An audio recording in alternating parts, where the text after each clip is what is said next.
Right, our 4-3-2-1 custom tactics on FC24 right now. We're going to bring you what exactly we're running, why we're running it, and how we run it in our team.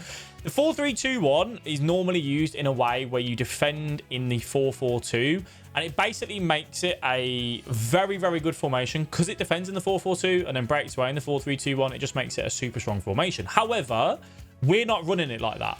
This 4-3-2-1 that I'm running at the minute is a very attacking setup and basically used if you play against the 5 or the 3 at the back. The reason being is I actually want these 3 forwards to not come back in defence, not make the 4-4-2. I want them to stay where they are and to look to break against the 5 or the 3 at the back. So I run Alvarez at the minute. I have him on aggressive interceptions in terms of our player instructions and getting behind. If you don't have a striker with Relentless Plus, so basically if you don't have Alvarez, just have them on normal interceptions here. But basically because of the Relentless Plus play style, it means that you can just press like mad. And Alvarez obviously has that, so we can do that. But just getting behind will be absolutely fine.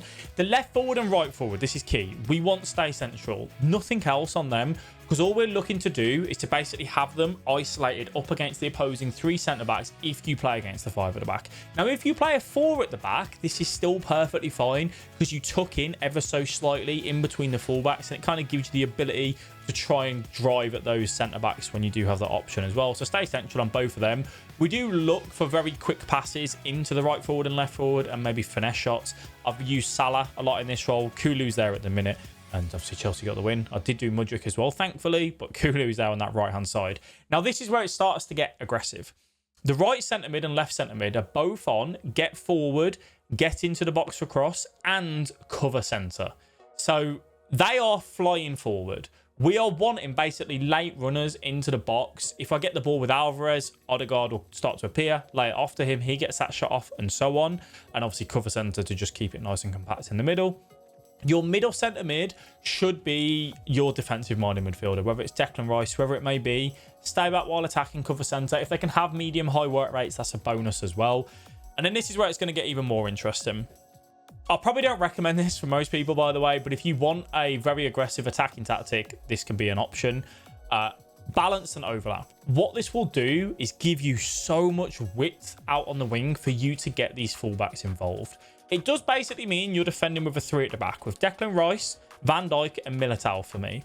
So if you're like, okay, that's too aggressive, I don't want that, you can run them both on stay back. That's not a problem as well. Just manually get them involved. Lay the ball out to the fullback, push up the pitch, gain some territory, look for some 1-2s and move the ball. That's not an issue whatsoever. Or you could do one of them on balance and one of them on stay back if you have a more of a preference there. For me, though, I'm running them both completely on balanced. And then centre-backs I don't touch. Goalkeepers are interesting this year. If you have a goalkeeper that is comfortable coming out for crosses, if they have the comes for crosses traits, you can actually run saving on crosses, comes for crosses, and sweeper keeper if you want to run that high line as well. I don't run anything at the minute because I've got Kevin Trapp in goal on 0 chemistry, which really isn't that great. Now, for the tactics, this is exactly what we are running. If you are on old gen, I say this in every tactics video, old gen doesn't have hypermotion, which is basically something that they brought into new generation of consoles, which changes how the game plays slightly. What it basically means is if you're on new gen, if you run a depth of 46 and above, you get an automatic AI press. So basically, when you lose the ball, your players will get touch tight. The midfield will step up. The attackers will step up. They will go and look and go, who's the closest player that I've got? And I'll try and put that pressure onto them if you run 46 and higher. If you run 100 depth or 46, it doesn't matter. That press is the same. But if you run 71 depth and above, you get the automatic AI press and you also get the automatic offside trap. And what it basically means is that as the opponent's pushing forward, your defensive line on occasions will just step up and try and keep a higher line, especially when you're playing against direct passing. It tries to reduce that gap. If you're on old gen, none of that applies. So what does that mean? It means you can run a depth that you're comfortable with. Old gen is more of a free-flowing formation game. It's a lot more open. It doesn't have hypermotion. Hypermotion changed quite a little bit to it. So what I recommend for old gen, because it's basically FIFA 21 reskinned, is running a depth from like 40 to 50 for most people is probably okay. If you find yourself just really, really struggling, you can run 35. When people say they're struggling with through balls, it's not so much the depth that's making that difference. It's you not being able to right stick switch and track through balls. So, you know, don't rely on the depth there. Because obviously if you sit deep, then you invite travellas, finesses, power shots, all that sort of stuff. I run balanced defensive style because with an automatic AI press and automatic offside trap from the 71 depth, I don't need to run any of these.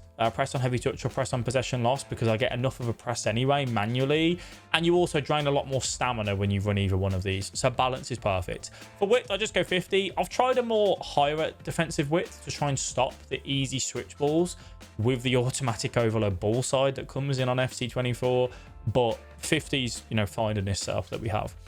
Build up play, this is when we win the ball in defense. How do I want to transition out? How do I want to play the ball out?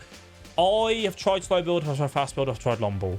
For me right now, my instant reaction is when I win the ball, get the ball out to the fullbacks, get the ball out to the wing. Now, obviously in this 4-3-2-1, I've only got the fullbacks to play for, but the fullbacks are literally normally free. They are the free ones. And then it's about now going into the midfield and then trying to find that right forward and left forward. Running fast build up or slow build up is too aggressive or too passive. So balance kind of gives you the best of everything.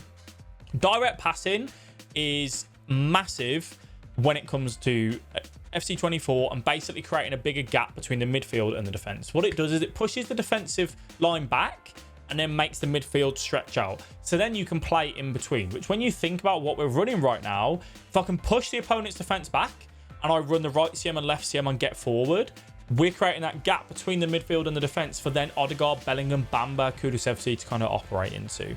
I've only got Bamba in the team, by the way, because I'm doing his evolution right now.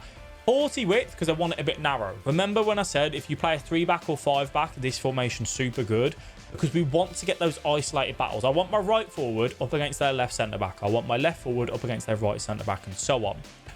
You can run like 50 here, but I wouldn't run any wider. There's no need to in the 4-3-2-1. Our width comes naturally from those fullbacks. 5 players in box. We've already got numbers going forward in our forwards and our right centre mid and left centre mid. They will just arrive when they need to at the right time. 1 corners and 1 free kicks. We run 1 corners on every one of our tactics because that leaves you with 3 players inside the 18-yard box from a corner. And then we do the corner routine where I bring a player short and then whip it in at the near post and get those easy goals. So that's how we run this 4-3-2-1. In terms of, because we always get this question, we start in the 4-3-3. I go custom tactics. I get my words out. I click L2. I then go to ultra defensive, and that's what it's set up. Ultra defensive doesn't mean it's an ultra defensive setup. It just means tactic 1, tactic 2, tactic 3, tactic 4. And then the other setups that I'm running right now are the 4-2-3-1, which we released a few weeks ago. It's already on the YouTube channel. The 4-4-2, which again, we released on the YouTube recently.